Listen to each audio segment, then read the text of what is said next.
Buenas noches, señores, bienvenidos. Bendito Señor, te alabamos, te bendecimos y te damos gracias porque nos libras del mal, Señor. Gracias por cuidarnos, por protegernos, por redarguirnos cuando es necesario, Señor. Te agradecemos y te pedimos que este tiempo sea puesto en tus manos para que leamos con toda tranquilidad y con toda paz esto que tienes para nosotros. Bendito sea, Señor, siempre y por siempre. Amén. Muy buenas noches, señores. Vámonos de inmediato a la lectura del día de hoy y seguimos con el libro de Levítico. Vamos a leer el capítulo 14 y escrito está. Y habló el Señor a Moisés diciendo, esta será la ley para el leproso cuando se limpie. Será traído al sacerdote y éste saldrá fuera del campamento y lo examinará. Y si ve que está sana la plaga de la lepra del leproso, el sacerdote mandará luego que se tomen para el que se purifica 2 avecillas vivas, limpias y madera de cedro, grana e hisopo, y mandará el sacerdote matar una avecilla en un vaso de barro sobre aguas corrientes. Después tomará la avecilla viva, el cedro, la grana y el hisopo, y los majará con la avecilla viva en la sangre de la avecilla, muerta sobre las aguas corrientes, y rociará 7 veces sobre el que se purifica de la lepra, y le declarará limpio, y soltará la avecilla viva en el campo. Y el que se purifica lavará sus vestidos, y raerá todo su pelo, y se lavará con agua, y será limpio, y después entrará en el campamento, y morará fuera de su tienda 7 días, y el séptimo día raerá todo el pelo de su cabeza, su barba y las cejas de sus ojos y todo su pelo, y lavará sus vestidos, y lavará su cuerpo en agua y será limpio.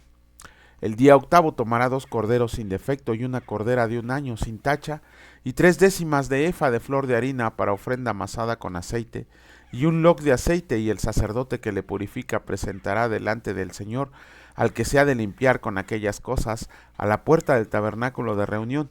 Y tomará el sacerdote un cordero y lo ofrecerá por la culpa con el log de aceite, y lo mecerá como ofrenda mecida delante del Señor, y degollará el cordero en el lugar donde se degüella el sacrificio por el pecado y el holocausto, en el lugar del santuario, porque como la víctima por el pecado, así también la víctima por la culpa es del sacerdote. Es cosa muy sagrada, y el sacerdote tomará de la sangre de la víctima por la culpa, y la pondrá el sacerdote sobre el lóbulo de la oreja derecha del que se purifica, sobre el pulgar de su mano derecha, y sobre el pulgar de su pie derecho. Asimismo el sacerdote tomará el log de aceite, y lo echará sobre la palma de su mano izquierda, y mojará su dedo derecho en el aceite que tiene en su mano izquierda, y esparcirá del aceite con su dedo 7 veces delante del Señor. Y de lo que quede del aceite que tiene en su mano pondrá el sacerdote sobre el lóbulo de la oreja derecha del que se purifica, sobre el pulgar de su mano derecha y sobre el pulgar de su pie derecho, encima de la sangre del sacrificio de la culpa. Y lo que quede del aceite que tiene en su mano lo pondrá sobre la cabeza del que se purifica, y hará el sacerdote expiación por él delante del Señor.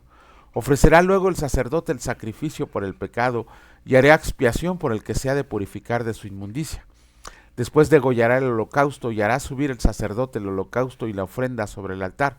Así hará el sacerdote expiación por él y será limpio. Mas si es pobre y no tiene para tanto, entonces tomará un cordero para ser ofrecido como ofrenda mecida por la culpa, para reconciliarse, y 1 décima de efa de flor de harina amasada con aceite para ofrenda, y un log de aceite, y 2 tórtolas o 2 palominos según pueda. Uno será para expiación por el pecado y el otro para holocausto. Al octavo día de su purificación traerá estas cosas al sacerdote a la puerta del tabernáculo de reunión, delante del Señor, y el sacerdote tomará el cordero de la expiación por la culpa y el log de aceite, y los mecerá el sacerdote como ofrenda mecida delante del Señor. Luego degollará el cordero de la culpa, y el sacerdote tomará de la sangre de la culpa, y la pondrá sobre el lóbulo de la oreja derecha del que se purifica, sobre el pulgar de su mano derecha y sobre el pulgar de su pie derecho. Y el sacerdote echará del aceite sobre la palma de su mano izquierda, y con su dedo derecho el sacerdote rociará del aceite que tiene en su mano izquierda, 7 veces delante del Señor. También el sacerdote pondrá del aceite que tiene en su mano sobre el lóbulo de la oreja derecha del que se purifica, sobre el pulgar de su mano derecha y sobre el pulgar de su pie derecho, en el lugar de la sangre de la culpa, y lo que sobre del aceite que el sacerdote tiene en su mano, lo pondrá sobre la cabeza del que se purifica, para reconciliarlo delante del Señor. Asimismo ofrecerá una de las tórtolas a uno de los palominos según pueda, uno en sacrificio de expiación por el pecado y el otro en holocausto, además de la ofrenda, y hará el sacerdote expiación por el que se ha de purificar delante del Señor. Esta es la ley para el que hubiera tenido plaga de lepra y no tuviera para su purificación. Habló también el Señor a Moisés y a Aarón, diciendo: Cuando hayan entrado en la tierra de Canaán, la cual yo les doy en posesión, si pongo yo plaga de lepra en alguna casa de la tierra de su posesión, vendrá aquel de quien fuera la casa y dará aviso al sacerdote, diciendo: Algo como plaga ha aparecido en mi casa. Entonces el sacerdote mandará desocupar la casa antes que entre a mirar la plaga, para que no sea contaminado todo lo que estuviera en casa. Y después el sacerdote entrará a examinarlo, y examinará la plaga. Y si se ven manchas en las paredes de la casa, manchas verdosas o rojizas, las cuales parecieran más profundas que la superficie de la pared, el sacerdote saldrá de la casa a la puerta de ella, y cerrará la casa por 7 días, y al 7º día volverá el sacerdote y la examinará. Y si la plaga se hubiera extendido en las paredes de la casa, entonces mandará el sacerdote, y arrancarán las piedras en que estuviera la plaga, y las echarán fuera de la ciudad en lugar inmundo. Y hará raspar la casa por dentro, alrededor, y derramarán fuera de la ciudad en lugar inmundo el barro que raspen. Y tomarán otras piedras y las pondrán en lugar de las piedras quitadas, y tomarán otro barro y recubrirán la casa. Y si la plaga vuelve a brotar en aquella casa después que hizo arrancar las piedras y raspar la casa, y después que fue recubierta,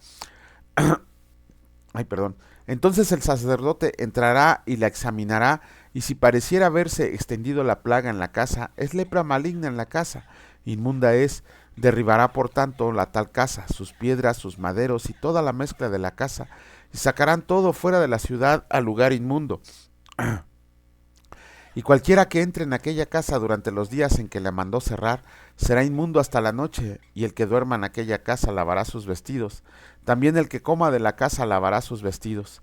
Mas si entra el sacerdote y la examina, y ve que la plaga no se ha extendido en la casa después que fue recubierta, el sacerdote declarará limpia la casa, porque la plaga ha desaparecido.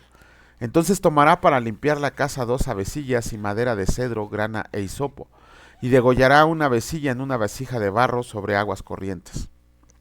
Y tomará el cedro, el hisopo, la grana y la avecilla viva, y los mojará en la sangre de la avecilla muerta y en las aguas corrientes, y rociará la casa 7 veces, y purificará la casa con la sangre de la avecilla, con las aguas corrientes, con la avecilla viva, la madera de cedro, el hisopo y la grana. Luego soltará la avecilla viva fuera de la ciudad, sobre la faz del campo. Así hará expiación por la casa y será limpia.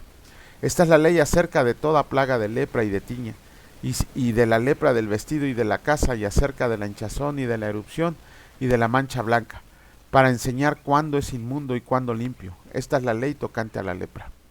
Capítulo 15 del libro de Levítico. El Señor dice así: Impurezas físicas.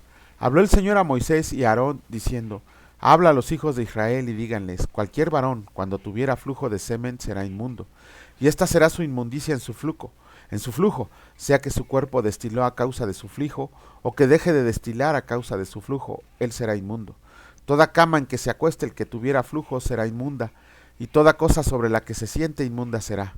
Y cualquiera que toque su cama lavará sus vestidos, se lavará también a sí mismo con agua, y será inmundo hasta la noche. Y el que se siente sobre aquello en que se hubiera sentado el que tiene flujo, lavará sus vestidos, se lavará también a sí mismo con agua, y será inmundo hasta la noche. Y asimismo el que toca el cuerpo del que tiene flujo, lavará sus vestidos, y asimismo se lavará con agua, y será inmundo hasta la noche. Y si el que tiene flujo escupe sobre el limpio, éste lavará sus vestidos, y después de haberse lavado con agua, será inmundo hasta la noche, y toda montura sobre la que cabalgue el que tuviera flujo será inmunda. Cualquiera que toque cualquier cosa que haya estado debajo de él, será inmundo hasta la noche, y el que la lleve lavará sus vestidos, y después de lavarse con agua será inmundo hasta la noche. Y todo aquel a quien toque el que tiene flujo, y no lave con agua sus manos, lavará sus vestidos, y asimismo se lavará con agua, y será inmundo hasta la noche. La vasija de barro que toque el que tiene flujo será quebrada, y toda vasija de madera será lavada con agua. Cuando se hubiera limpiado de su flujo el que tiene flujo, contará 7 días desde su purificación, y lavará sus vestidos y lavará su cuerpo en aguas corrientes, y será limpio. Y el 8º día tomará 2 tórtolas o 2 palominos, y vendrá delante del Señor a la puerta del tabernáculo de reunión, y los dará al sacerdote, y el sacerdote hará del uno ofrenda por el pecado y del otro holocausto, y el sacerdote le purificará de su flujo delante del Señor. Cuando el hombre tuviera emisión de semen, lavará en agua todo su cuerpo, y será inmundo hasta la noche. Y toda vestidura o toda piel sobre la cual cae la emisión de semen se lavará con agua, y será inmunda hasta la noche. Y cuando un hombre yaciera con una mujer y tuviera emisión de semen, ambos se lavarán con agua y serán inmundos hasta la noche. Cuando la mujer tuviera flujo de sangre y su flujo fuera en su cuerpo, 7 días estará apartada, y cualquiera que la toque será inmundo hasta la noche. Todo aquello sobre lo que ella se acueste mientras estuviera separado será inmundo. También todo aquello sobre lo que se sienta será inmundo. Y cualquiera que toque su cama lavará sus vestidos, y después de lavarse con agua será inmundo hasta la noche. También cualquiera que toque cualquier mueble sobre el que ella se hubiera sentado lavará sus vestidos. Se lavará luego a sí mismo con agua y será inmundo hasta la noche. Y lo que estuviera sobre la cama o sobre la silla en que ella se hubiera sentado, el que lo toque será inmundo hasta la noche. Si alguno duerme con ella y su menstruo fuera sobre él, será inmundo por 7 días, y toda cama sobre la que durmiera será inmunda. Y la mujer, cuando siguiera el flujo de su sangre por muchos días fuera del tiempo de su costumbre, o cuando tuviera flujo de sangre más de su costumbre, todo el tiempo de su flujo será inmunda como en los días de su costumbre. Toda cama en que durmiera todo el tiempo de su flujo le será la cama de su costumbre, y todo mueble sobre el que se siente será inmundo, como la impureza de su costumbre. Cualquiera que toque esas cosas será inmundo y lavará sus vestidos. Y asimismo se lavará con agua y será inmundo hasta la noche. Y cuando fuera libre de su flujo contará 7 días, y después será limpia. Y el 8º día tomará consigo 2 tórtolas o 2 palominos y los traerá al sacerdote a la puerta del tabernáculo de reunión. Y el sacerdote hará de él una ofrenda por el pecado y del otro holocausto. Y la purificará el sacerdote delante del Señor del flujo de su impureza. Así apartarán de sus impurezas a los hijos de Israel, a fin de que no mueran por sus impurezas por haber contaminado mi tabernáculo que está en ellos. Esta es la ley para el que tiene flujo y para el que tiene emisión de semen, viniendo a ser inmundo a causa de ellos, y para la que padece su costumbre, y para el que tuviera flujo, sea varón o mujer, y para el hombre que durmiera con mujer inmunda. Bueno, seguimos con leyes sanitarias en el libro de Levítico. Nada más aquí recuerdan a la mujer que tocó el manto de Jesús, la que tenía flujo de sangre. Vemos aquí que la ley ordenaba que estuviera fuera todo el tiempo mientras tuviera el flujo de sangre. Imagínense esta mujer, pobre mujer, que pasó 11, 12 años con el flujo de sangre sin poder entrar al templo, ni a la ciudad, ni poder tocar a nadie. Pero bueno, vamos a leer el capítulo número 5 del libro de Hechos. Y escrito está: Ananías y Zafira. Pero cierto hombre llamado Ananías, con Zafira su mujer, vendió una heredad y sustrajo del precio. Sabiéndolo también su mujer y trayéndolo solo una parte, la puso a los pies de los apóstoles. Y dijo Pedro: Ananías, ¿por qué llenó Satanás tu corazón para que mintieras al Espíritu Santo y sustrajeras del precio de la heredad? Reteniéndola, no se te quedaba a ti, y vendida, no estaba en tu poder. ¿Por qué pusiste esto en tu corazón? No has mentido a los hombres, sino a Dios.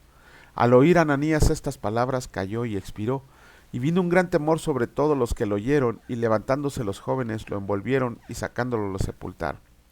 Pasado un lapso como de 3 horas, sucedió que entró su mujer, no sabiendo lo que había acontecido.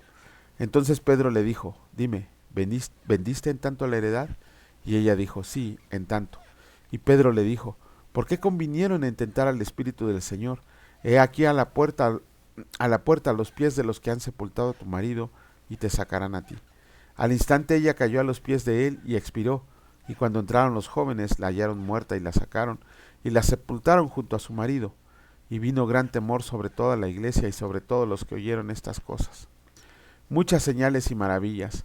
Y por la mano de los apóstoles se hacían muchas señales y prodigios en el pueblo, y estaban todos unánimes en el pórtico de Salomón.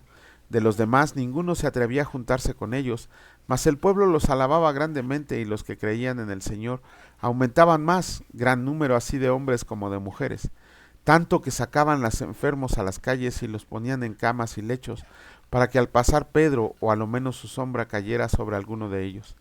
Y aun de las ciudades vecinas muchos venían a Jerusalén trayendo enfermos y atormentados de espíritus inmundos, y todos eran sanados. Pedro y Juan son perseguidos. Entonces, levantándose el sumo sacerdote y todos los que estaban con él, esto es, la secta de los saduceos, se llenaron de celos y echaron mano a los apóstoles y los pusieron en la cárcel pública. Mas un ángel del Señor, abriendo de noche las puertas de la cárcel y sacándolos, dijo: Vayan, y puestos en pie en el templo, anuncien al pueblo todas las palabras de esta vida. Habiendo oído esto, entraron de mañana en el templo y enseñaban. Entre tanto vinieron el sumo sacerdote y los que estaban con él, y convocaron al concilio a todos los ancianos, perdón, a todos los ancianos de los hijos de Israel, y enviaron a la cárcel para que fueran traídos. Pero cuando llegaron los alguaciles, no los hallaron en la cárcel. Entonces volvieron y dieron aviso, diciendo: por cierto, la cárcel hemos hallado cerrada con toda seguridad, y los guardas afuera de pie ante las puertas, mas cuando abrimos, a nadie hallamos dentro. Cuando oyeron estas palabras, el sumo sacerdote y el jefe de la guardia del templo y los principales sacerdotes dudaban en qué vendría a parar aquello.